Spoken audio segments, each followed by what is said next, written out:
désir qu'on peut avoir pour des hommes, pour des femmes, il est toujours déjà politique.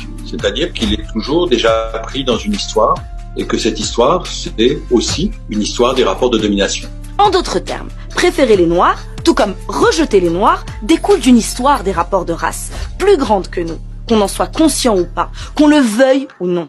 La négrophilie et la négrophobie, en fait, sont les deux faces d'une même pièce. Dans les deux cas, il s'agit bien de se dire qu'on regarde la personne en tant qu'elle est d'une autre couleur, en tant qu'elle est noire. Il s'agit d'un désir racialisé. On est encore dans cette histoire de domination. Sauf que là, on peut avoir l'impression que c'est la sexualité pure. Mais de quelle domination parle ici Éric Fassin? Il y a une double histoire qui permet d'éclairer la question noire. C'est l'histoire de l'esclavage et c'est l'histoire de la colonisation. Certains répondront, mais l'esclavage et la colonisation, c'est fini depuis bien longtemps. L'histoire, elle est très importante, mais elle est très importante pas simplement parce qu'il y a du passé, mais parce que ce passé, il est reconduit de génération en génération par nos regards. D'ailleurs, selon l'auteure et éducatrice sexuelle américaine Robin Wilson Beatty, la société occidentale a justement réduit les Noirs à de simples corps pour les déshumaniser.